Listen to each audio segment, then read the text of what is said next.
Hey guys, welcome back to Coffee and Cartridges. Drinking some Donut Shop coffee, black. And let's just talk about some rifle cartridges. I want to talk today about the 30-06. I've talked about it before on the channel, but obviously I'm a huge fan. So if you watch the channel much, you know I love kind of modern, efficient cartridges.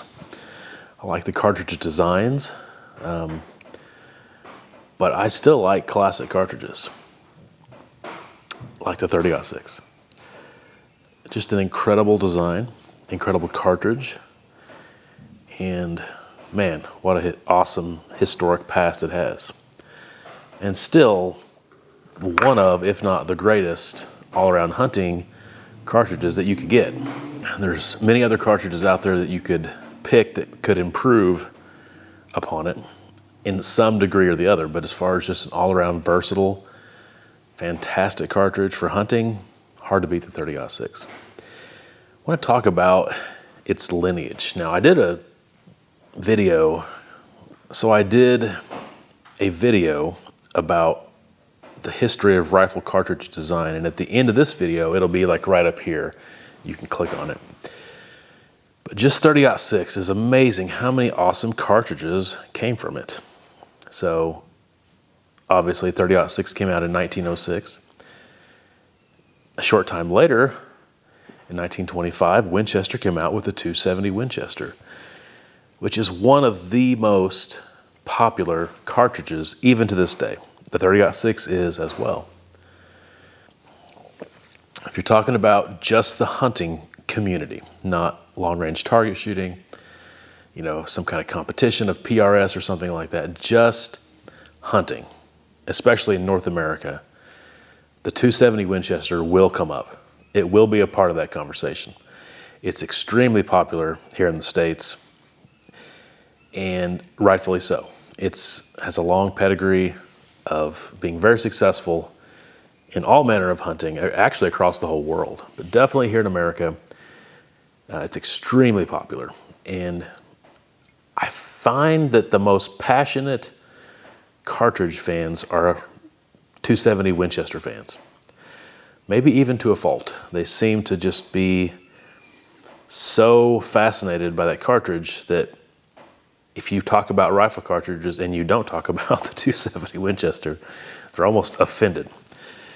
But that should tell you how good of a cartridge that it is that people can become that, you know, enthralled with it. Things like that don't just happen. It's not just marketing. I mean, yeah, for a few years, marketing can push a cartridge, but almost 100 years later, you know, it's still that popular. It has deserved its own merits. So the 270 Winchester is fantastic. Of course, its brother, not near as popular, but just as capable brother, the 280 Winchester, wow. I mean, it's almost the same thing. You know, .277 diameter versus .284 diameter bullet in the same case. And I understand that the 270 case is slightly different than the 280 or the 30-06. It has a little bit longer neck, but it's the same thing basically.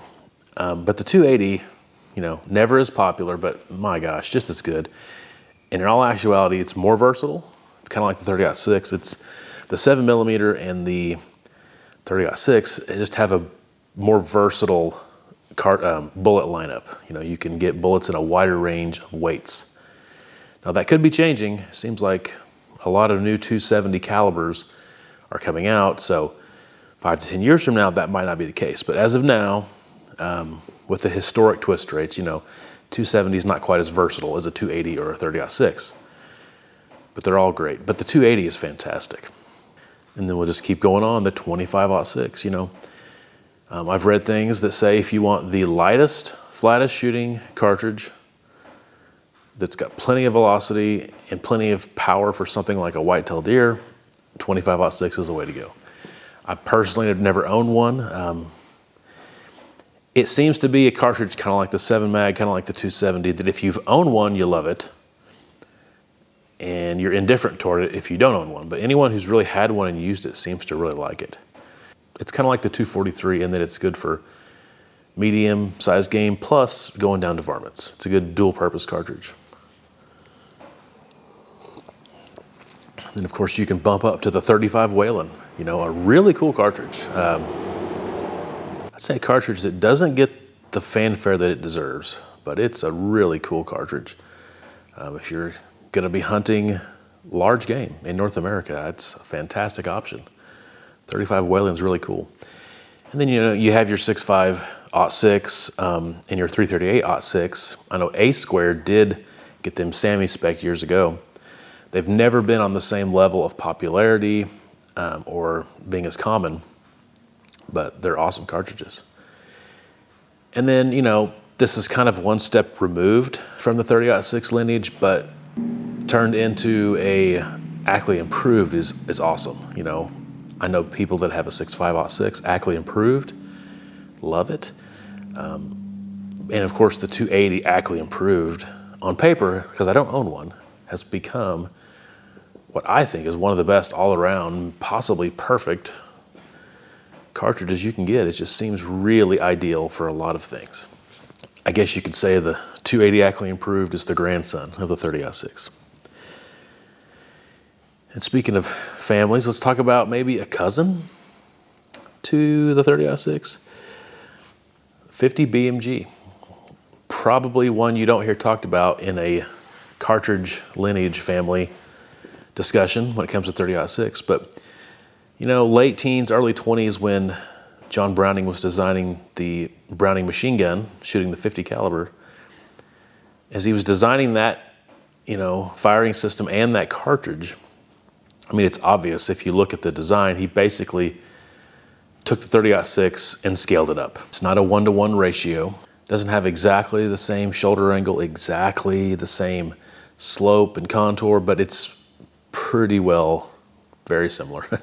Probably 95% the same, just scaled up, which makes sense. You're looking for a cartridge to base something off of, and you're just go off the 30-06.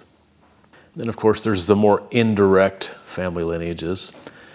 A lot of people say the 308 came from the 30-06, and it really didn't, but it definitely has design inspirations that came from it.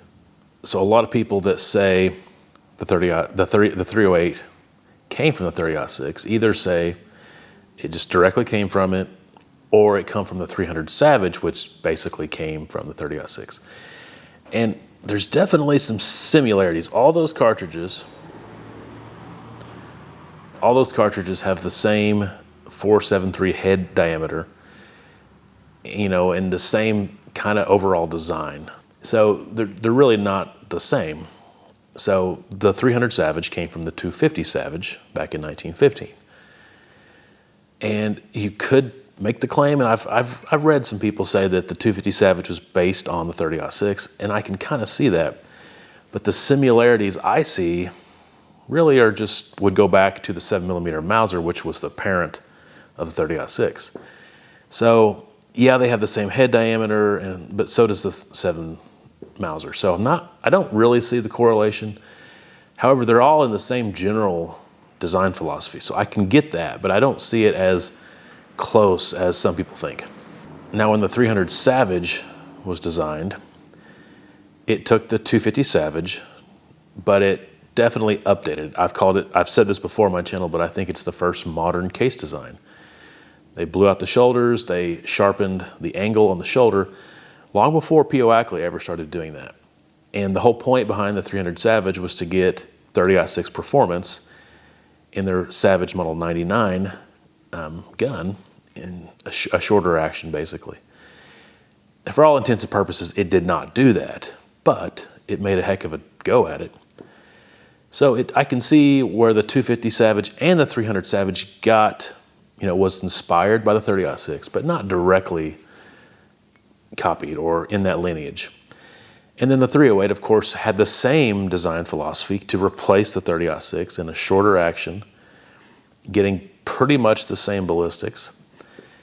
And it was much closer at that. And if you're not hand loading, it's pretty well about 90% the same as a 30-06. However, you can squeeze more out of a 30-06. But, the 308 did have the same goal in mind, is to meet that goal. And it actually succeeded, and it did replace the 30-06. and it's still wildly popular even today. And I would say it has surpassed the 30-06 in popularity, though it's obviously half as old. So inspiration from the 30-06, I could see that when it comes to the 308, when it comes to the 300 Savage, the 250 Savage, all those, I can see how they were inspired by the 30-06, but not directly related to it. And then of course, the 30TC kind of got its inspiration from the 308. And then of course, the 6.5 Creedmoor is a neck down 30TC. And so that lineage just keeps on going. Some of it's indirect and some of it's direct. But the 30-06, man, what a lineage. 2 world wars, competition shooting, just fantastic. So really, really a fan of the 30-06. As much as I like the more modern, efficient designs, I love me some classic 30-06. One more topic today and then I'll let you guys go, but you know, I've been thinking, I've put out a lot of videos about which cartridge is best at this or best all-around cartridge, things like that. And it's so fun to talk about. And I have had a few people like comment like, you can't have one cartridge that rules them all. Well, of course not, but it's fun to talk about. So, you know, it's just a fun discussion to have. So that's kind of why I talk about it. But in the process of making these videos, you know, I have come across some people who are just diehard for one caliber and diehard against another caliber. So I'm going to say something here. I've said something similar in my fishing tackle videos, which most of you probably haven't watched, but I've said this: which fishing lure works? And the answer is yes. The answer is all fishing lures work. Some fishing lures are going to catch a higher percentage of fish. Some fishing lures are designed for a certain application or a certain time of the year. And then in all honesty, anglers just get tired of, like, it becomes so easy to go get a plastic worm and catch a fish or a spinnerbait that we just design new lures just to have fun catching fish on something new. So, well, rifle cartridges is very similar. Like if you said, come up with one rifle cartridge for hunting the rest of your life, I could name probably 40 or 50 that would work. And the answer is yes. Especially if you hand load, especially if you reload, especially if you shop around and get different, even factory offerings. You could take a 30-06. You know, and let me just tell you some of the things I want to reload eventually. This is a 165 grain Sierra Game King in a Winchester case. And it's my whitetail deer round, or it's one of my whitetail deer rounds. I use other guns like 308 and stuff, but really good round for that. I plan on loading some 180 grain Swift A-frames that I've had for a long time and never loaded them up. And I'm going to use some Norma brass that I bought for that. I've also bought some 190 grain Berger VLD that I want to use. I've got some 130 grain Nosler ballistic tips. Of course, I've also got 130 grain TTSXs. I've got 150 grain Sierra Game Kings. And that's just a small sampling of what you can get. So if you were stuck and you could only use a 30-06, you're good to go. There's so many options and there's so many different powders. You know, you can get powders like the Reloader powders or Hornady's Superformance. You can get powders that are designed to give you maximum velocity. You can get powders that are more designed for accuracy, like your H4350 and things like that are more of a slow to I would say medium burn powder, but are more designed for accuracy. And then, you know, you can get pretty cheap cases, but you know, like when I was growing up, Lapua and maybe one or two more was like the top of the line brass, and they still are. But now there's Peterson and Starline and Norma and so many, I mean, top quality brass makers that it's actually easier to get brass, not right now in our component crisis that we're in, but to get good brass and to have a variety of different powders and modern technologies with bullets and powder, 30-06 can do it all. If all you had was a 270, you could do it all. You're a little bit more limited. You know, you're really not going to go over like 150 grain bullet unless you get like a round nose or something. But you could figure it out. You could make it work. If you took your time and you thought it through, you could develop a load to basically hunt anything you want to hunt, probably besides dangerous game, with the 270, with the 308. You know, if you had a 300 Weatherby Magnum, fantastic. If you had a 7mm odd 8, you can make it happen. If you had a 280 Ackely Improved, you can do it. If all you had was a 6.5 Creedmoor, you could make it happen. There would be some limitations there, but if you're smart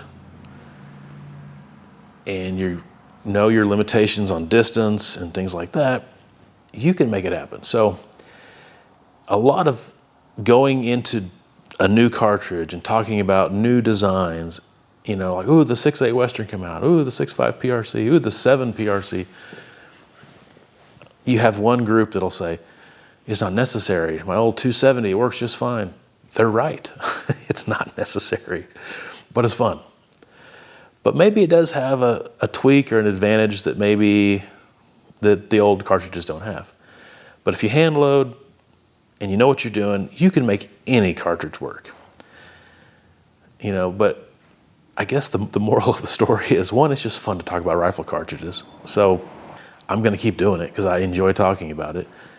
You know, and if some people don't like a certain cartridge or just want every video to be about a particular cartridge, it's not going to happen. It's fun to talk about different cartridges. But the other moral of the story is, if all you have is a 30-06, you're good to go. You don't need anything else. Like I talked about in my little series, my perfect rifle cartridge duo, 2 rifles to do it all. And you can find that in the perfect rifle cartridge playlist. I eventually came up with an answer of a 6mm Creedmoor and 280 Ackely Improved. That's just kind of on paper, but if you had a 243 and a 30-06, and I said this in that video, you're fine. You don't need to go sell your 30-06 in your 243. The 6mm Creedmoor and the 280 Ackely Improved are great, but they're not that much different that you're going to have to get rid of other cartridges. So be happy with what you have. If you're one of those guys that's shot the same 2 or 3 calibers your whole life and you've had tremendous success, my thumbs up to you. Keep doing it. And is there any reason to go buy a bunch of new cartridges? No. But if you're that guy who just likes to look at new cartridges and buy new rifles and talk about new stuff, my thumbs up to you as well. It's just like, guys, we're just talking about rifle cartridges here. It's really not something to get too worked up about. In all honesty, it's just fun. Hey, I've enjoyed sitting here drinking coffee with you, enjoyed talking about rifle cartridges. If you've noticed 50,000 cuts in this video, it's because I'm in my garage with the doors open, and every 2 seconds there's a vehicle driving by that's got really loud exhaust. So apologize for that. But anyway, hope you have a great day. Until next time, take care.